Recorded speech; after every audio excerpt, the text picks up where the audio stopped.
level. Try again. Hello. Yes, now we hear you. Yes. Hello. Thank you so much, and I wish to add my voice to that of Honorable Robert Chaguranyi to thank you for the interest you're showing in the pride of Ugandans under a context of declining democracy.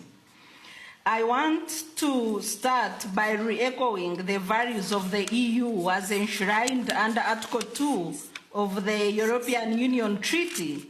And these are the values that we look up to: the values of human dignity, the values of freedom, democracy, equality, rule of law, and respect for human rights. The same values are enshrined in our constitution in Uganda, and they guide our work as a constitutional watchdog, the Center for Constitutional Governance, and the Human Rights Defender, and the work that I do as a chairperson of the Global Network for Domestic Election Observers. On 30th December, I was not feeling well. I was in bed sleeping. I was awakened by the children that police had sieged our home. About 30 police and military officers had surrounded our home. 15 of these officers entered into the compound and were captured by the CCTV camera at my home.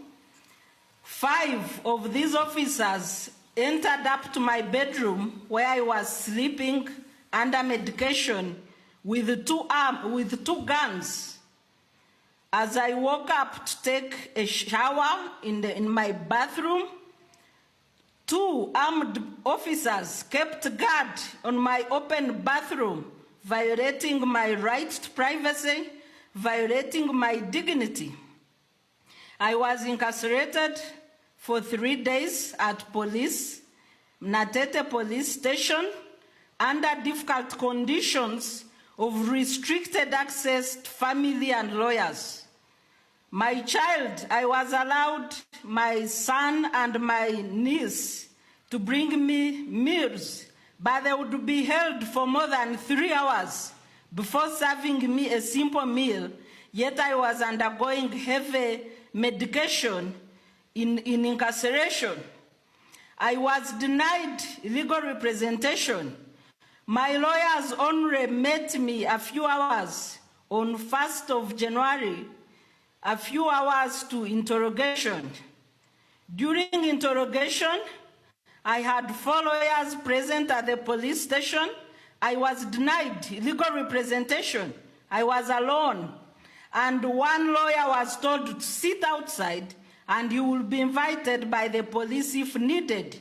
Yet Article 23 of the Constitution provides that any person suspected of having committed a crime is entitled to legal representation, access to family, lawyers, and doctors. I was denied. All my visitors were chased away. I was held 2 days without knowing the offense I had committed. And when it clocked 44 hours in detention, that's when an officer came to interrogate me. And I was asked questions regarding the president and his son and the media interviews I do as part of my work in advocacy. During arrest, all the phones that were in my home, including those of my children, were wrongly confiscated by the police in a scuffle that led to assault of my children, and the phones of my children were held for more than 1 month, and they were left at home with no means of communication.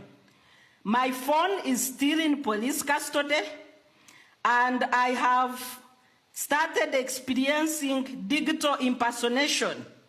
My handle on TikTok, my personal handle, has been brought down by hackers, yet it's registered in the phone that is with the police. 3 different accounts have been opened in my names using my biodata and my place of work, and they post offensive communication using deep fakes. The communication is related to what I was interrogated about. 2 of these accounts were opened when I was in detention in prison. And with my phone in the hands of police and with digital impersonation, I don't know what else they are doing regarding my personal data and communication.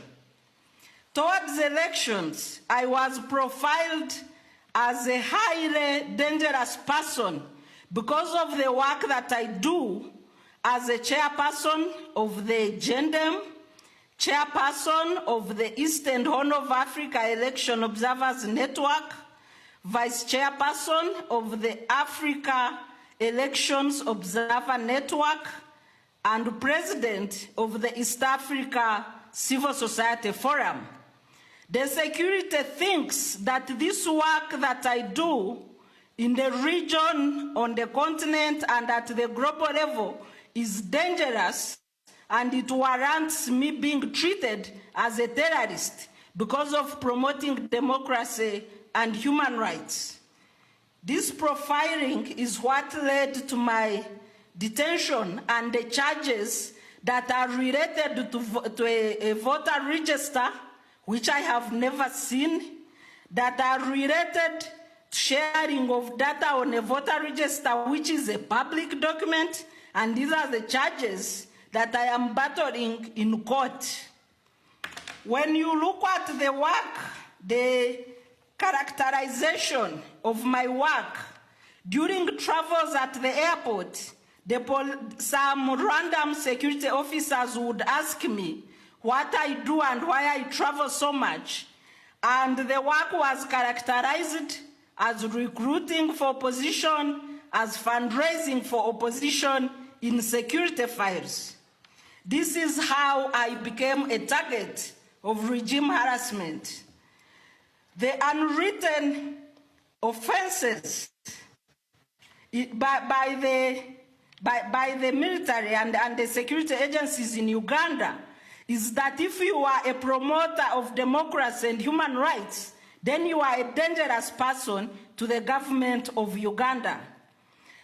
Our constitutional watchdog, the organization that I head locally, capitalizes on demanding for accountable leadership in line with the Constitution of Uganda.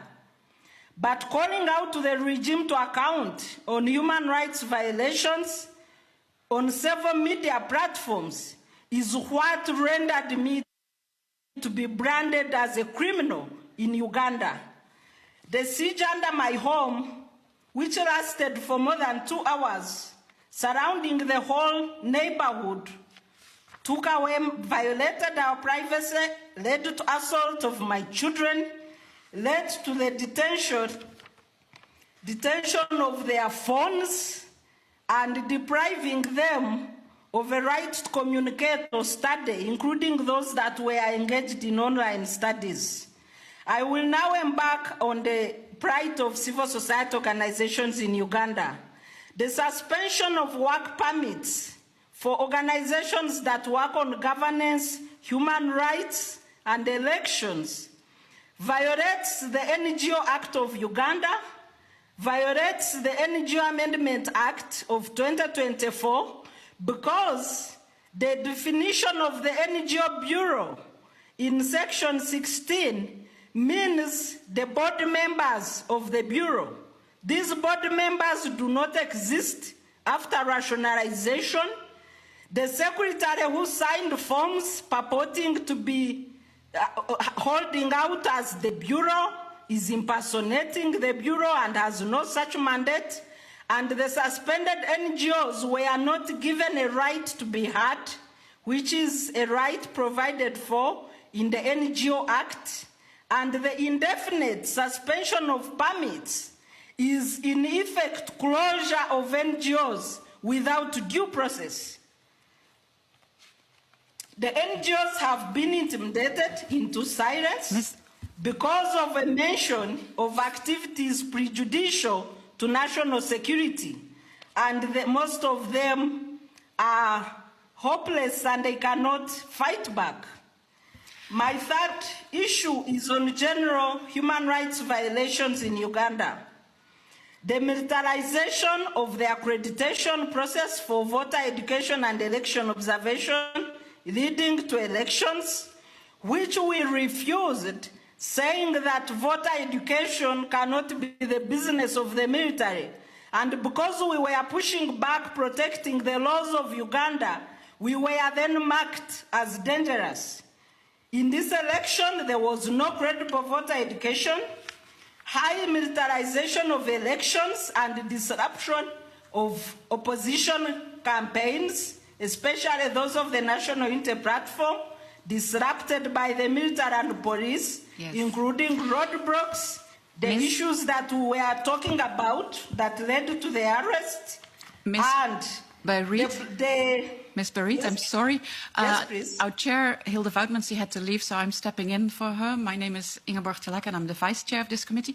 Can I ask you, please, to come to your conclusions, because I assumed this was your third and last item you wanted to address, or not? Yes, please. I will mention the state of judiciary and rule of law as I go towards the conclusion. Thank you. We have the weak judiciary in place with questionable legitimacy because the Bar Association of Uganda has been locked out of the Judicial Service Commission, and the ongoing appointments, including that of the Chief Justice and Principal Judge, have questionable legitimacy because of lack of quorum at the Judicial Service Commission. There is also abuse of the presumption of innocence by the courts of Uganda, and anybody suspected of committing a crime is treated as if they have already been convicted. And this is a violation of Article 28 of the Constitution.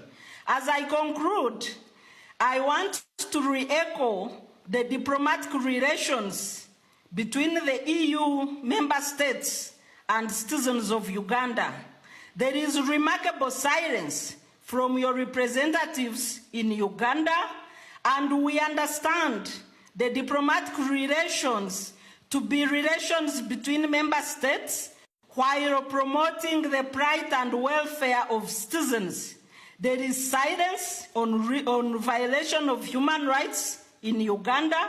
There is silence on the re-echoing of EU values that are enshrined under Article 2 of the treaty. And through you, I want to request that the people of Uganda should not be pushed to lose confidence in your representatives in our capitals by neglecting the rule of law and rights of the people. I thank you so much. Asante sana, Mrs. Bireete, and your message is very well heard on this side. It's very well heard by the Parliament, and thank you so much for your intervention. And I think you really paved the way for our next speaker to also say something about the diplomatic relationships we hold as Europe with Uganda. So I want to give the floor to Mr. Jonas Jonasson, head of the unit for the Horn of Africa and East Africa and the external EU